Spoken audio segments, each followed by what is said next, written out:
everyone. Thank you so much for joining me today. My name is Enjoli Johnson, and welcome to the first of hopefully many conversations where I sit down with professionals who are doing great things in Tampa Bay.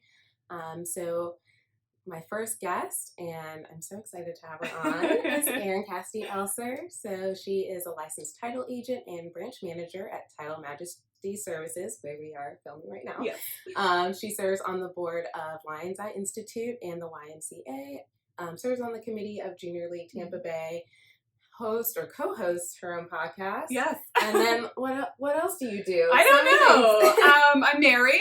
That's good. Yeah, that's good Not to know. necessarily newlywed anymore. No, I think you nailed it, actually. Oh, perfect. Well, thank you so much for It's my being on pleasure. today. Congratulations. I'm Thank excited you. to be your inaugural guest. I know, this is so exciting.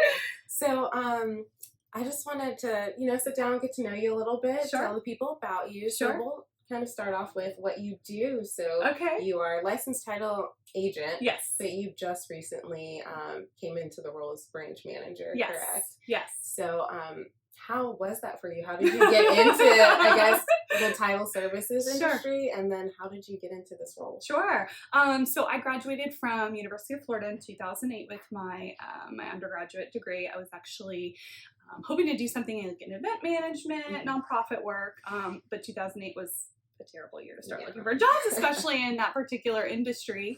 At the time, my father had started Majesty Title Services about 2 years prior to that in 2006. And so he was growing rapidly, especially because of the industry at that time, the real estate market. So he had a need to fill, and I needed a paycheck. And so 11 years later, here I am. We actually started out in a small suite off of Beta Bay and Bayshore. And I have gone through nearly any role that you can think of. I was administrative, then I was sales and business development, then I learned title examination, I got my license, which was exciting and challenging all the same. Then I started processing. Most recently I was a closer, I was an escrow closer, I'm still an escrow closer as well. But yeah, in January I took over the role here in South Tampa as our South Tampa branch manager. So that's something I've been working for a few years, learning the different facets of the business, the ins and outs. I've done everything from plunge toilets to, close a few $1 million deals. So you name it, I'm happy to do it.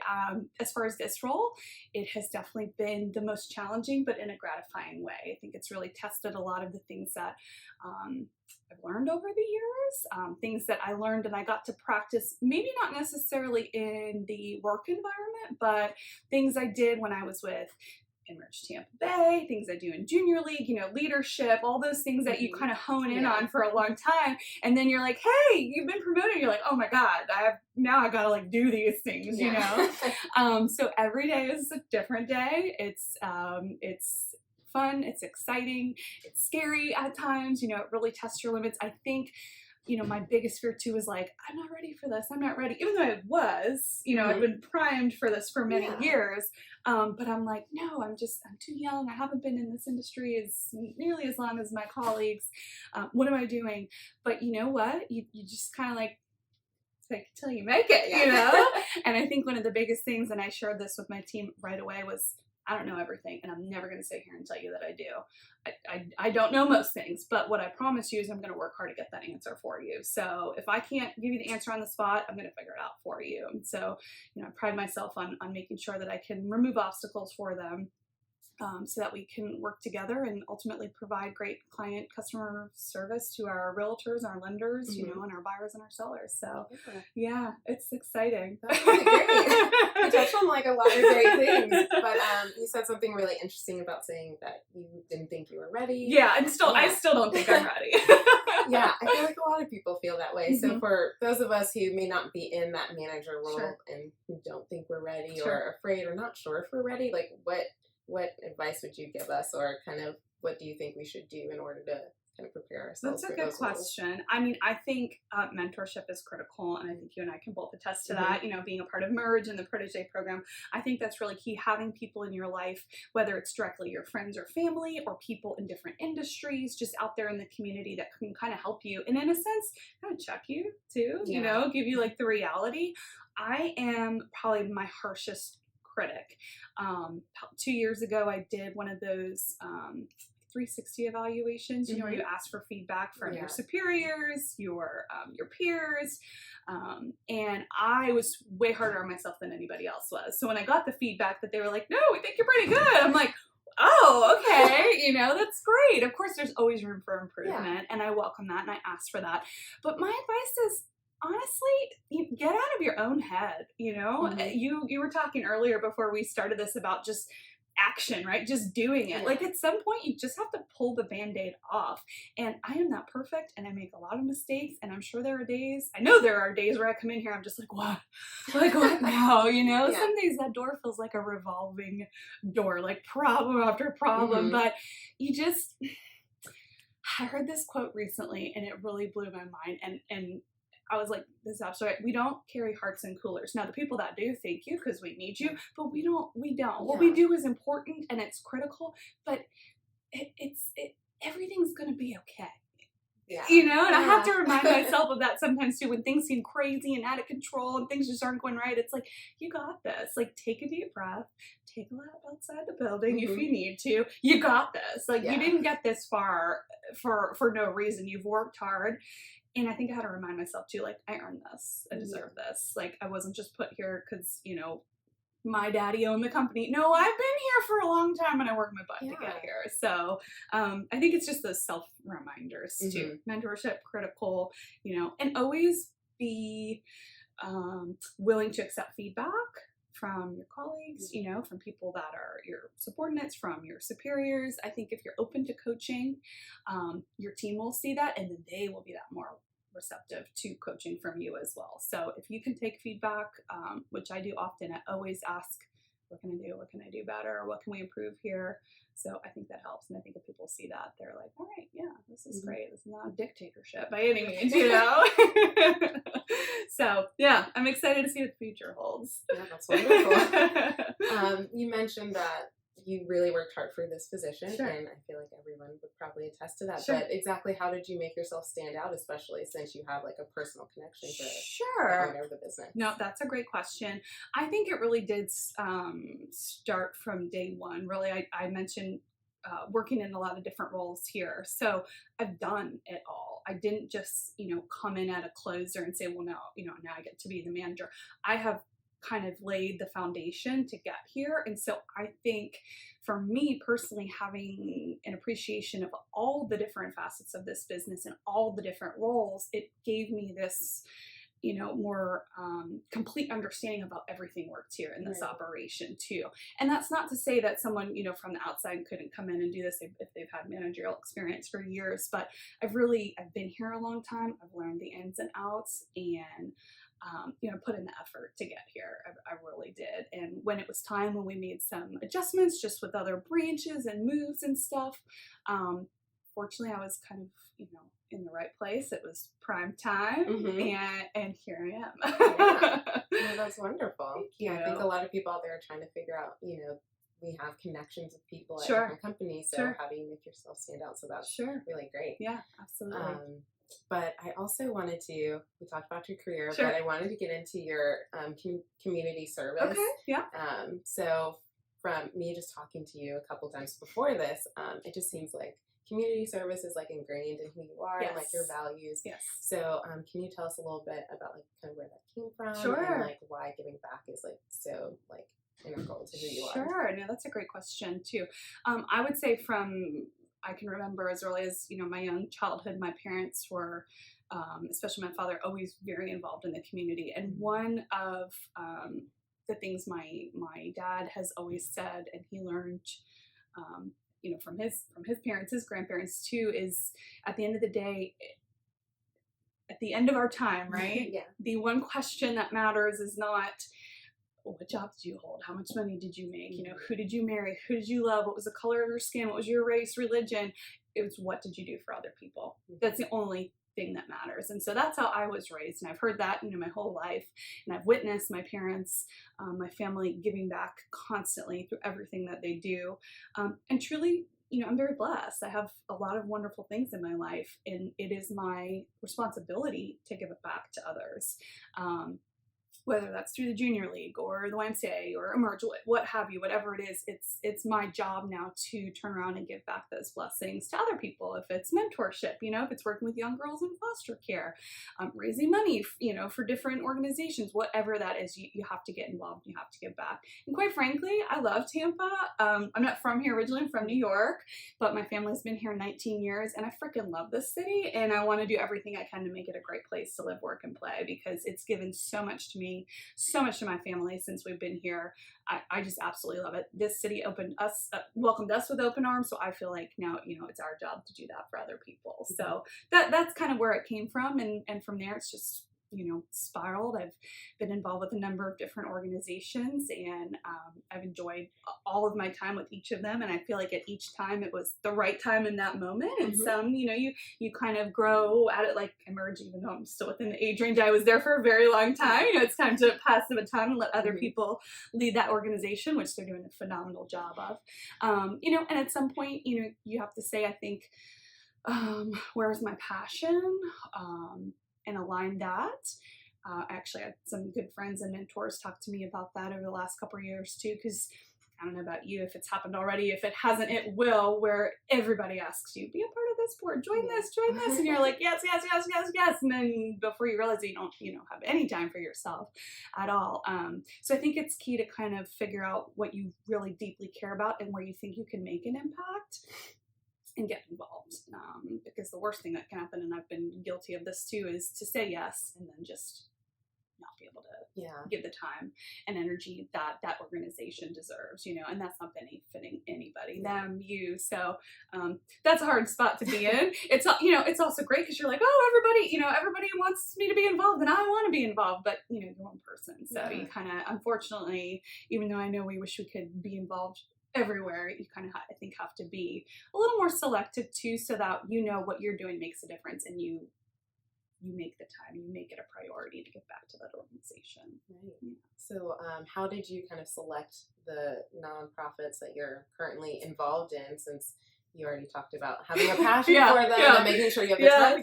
No, absolutely. What else went into that? Well, first, I feel like they looked towards me. I think, like with anything, like even with a job, it's almost this interview process of, what do you do? What are your expectations of me? What is the time commitment? What is the financial responsibility? And that can change from organization to organization. But I would say with the Junior League, I've been involved there probably going on close to 10 years now. Got involved through a mutual friend, mentor, who sponsored me. And what's great about Junior League is you can do a million different things in that organization. And there's a couple thousand women in that organization, but each person has a role. So you may love writing grants, and you can do that. You may hate writing grants, but you love to work with young girls in foster care, and you can do that. So there is something for everybody in that organization. So each year I've been in the Junior League, I've gotten to do something a little bit different.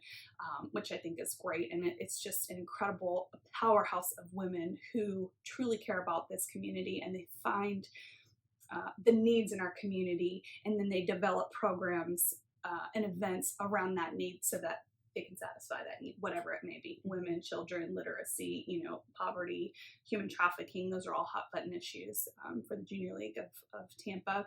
YMCA, that's been in my family for, again, as a kid, as long as I can remember. My dad was on the board back in Long Island, Great South Bay YMCA. So that's just something that's been, I can remember going to Y as a kid. I think I went to kindergarten in the basement of the YMCA, or I don't know, like preschool or something. So the YMCA, that was just like a natural, been here for a while. And the Lion's Eye, they were actually reorganizing a few years ago their foundation board. So they were looking for some new blood, for some young professionals. So some friends and mentors, community leaders reached out to me, and that's how I got involved there. So it was a good fit. And one of the things they were doing was planning a 5K race, which at the time, I still love to run, but I'm not nearly as avid runner as I used to be. Put on a couple pounds since my running days, but you can still do it. No, I still do it. In fact, I do plan to run tonight too. But that was important for me too. I'm like, oh, I love running. Planning an event around this need, ocular tissue repair and everything. That's incredible. relatable. So, it was fun to learn about these organizations and to be involved and give back is even better. Yeah, that's really cool. Yeah. The race. Are there any other events these organizations put on that you really like or you want to talk about? I know you did the dragon boat race. I think that's sponsored by Junior League. Yes, so that actually benefits the Junior League. So that was previously in April. My company had a team. That was a blast. That's usually, I believe, the last weekend of April each year. The Lion's Eye, they host a 5K and they also host their Lion's Eye Ball, which I don't remember the exact date, but I know it's in the fall. We'll find it. We can follow up. Yeah, I want to say it's like late September. And then let's see, Junior League. We're not really on a break, if you will, but Junior League often like runs the way an academic year does. So now is kind of our transition phase as we transition into new committees. So there's not really any big events right now, but then we'll really ramp it up come August. So there'll be tons of stuff going on and ways to get involved and. Yeah, so there's always something to do. Very cool. It's a lively city. That's wonderful. So the last thing I wanted to kind of touch on is that you co-host a podcast. Sure. You actually like record your podcast here. Yes. Is that correct? Yes. So it's called Millennials 360 Life. Yes. So listen to a few episodes. It's really great. So Thank you guys you. should definitely check it out. Thank you. We'll have a link to it. Appreciate that. But you co-host it with your sister. Yes. What made you guys want to start a podcast together? Whose idea was it? Actually, I think the brainchild came from like my sister, my father, a couple key, partners within the industry. Millennials, our generation right now we're huge, of course, and we are entering the housing market. And so the idea was to start developing content in the form of podcasts, which we know millennials love and listen to. We have too many. Yeah, we want our information on the go as it's easy for us to consume it when we want to, whether it's in the car on our way to work, listening to our phone or iPod or whatever while we're at the gym. So we thought, okay, let's kick this off and talk about the whole entire home buying process for millennials, into short, sweet, digestible episodes, 10 to 12 minutes, So the first arc of episodes, probably about maybe 12 or 13 of them, was all about home buying, from how to get started. Like, is it time to stop renting and use all that money you're paying to actually build equity, So we went through that whole process. Now we're kind of delving into more of hot topics, tips and trends, things that are on our minds, things that people who are trying to market to millennials should be aware of, so a lot of like social media stuff. We've done a lot recently on authenticity, both in your personal life and in your career. Sitting on my desk over there are 2 episodes we're going to record tomorrow morning. But yeah, it's been really fun. I have to give so much credit to my sister Kelly because she really took it and ran with it. I kind of joke, even though it's not really a joke, and she knows this, I'm in the passenger seat. She is completely driving this and I'm just there for, some humor, but no, she's great. She writes a lot of our episodes, sets up all the recording and then helps with some colleagues of ours to push it out. So, it started as a way to tell our clients, hey, realtors, lenders, you got to get in front of millennials, that, and here's a good way to do that. Here, we've developed this content for you to share. Here's just another resource where you can get in front of millennial home buyers and sellers eventually to use this content, share it, as you like on your social media channel. So it's been fun. They come out every Tuesday. Millennials 360 Life. Yeah, so thanks for the plug. Yeah. And I have to go back and listen to the renting versus buying. Yes. That's a big one. So it's the truth. So with your podcast, what's kind of been the most challenging thing of running a podcast for you guys? Honestly, I think at first, like for me, it was just like finding the time to squeeze it in. In the beginning, we were not recording here. We were recording elsewhere. We also started doing video at first, which we're not doing now. It's just straight audio. So there was just a lot of time and energy, I think, putting in there, as far as like we were doing outfit changes and everything. It's just, we made it bigger. We made it harder than it had to be. Right. So similar to what you've done, you bought the equipment, you set it up. And so that has been better. I think now it's making sure that content is getting in front of our clients like we want it to. So that's kind of our push right now, is getting it out in front of people, making sure, one, is it valuable? Is it worthwhile? Or are we just spinning our wheels and nobody's really listening to it, But I don't think that's the case. We have gotten good feedback. And the other, it's not a challenge, this is just funny, I'll just share this to you. Okay.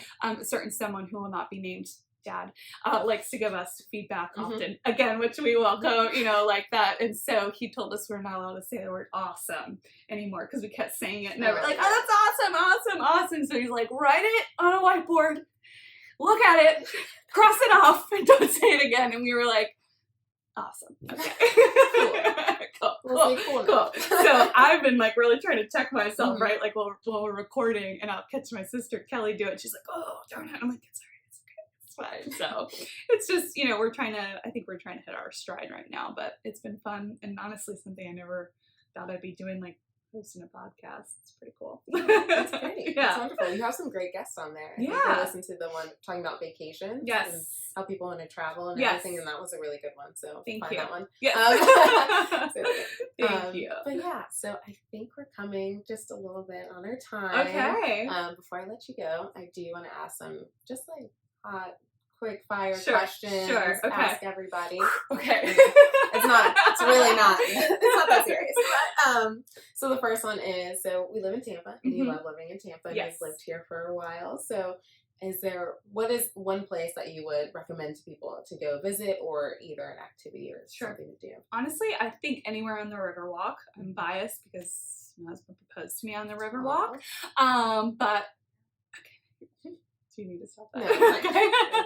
No, okay. So he proposed to me on the Riverwalk, but now with all the development, everything going on downtown, Water Street, all of that, I think anywhere you go up and down the Riverwalk is awesome. There's so many restaurants and bars and festivals and, art shows, everything that's going on. So we go down there all the time. We walk down there, bike down there, we meet up friends down there. So anywhere downtown There's Tampa, always Riverwalk. like something to do on there too. Absolutely. So I really like it. Yes. It's a good place to take pictures if you want to. Yes, take pictures. of course. Of course.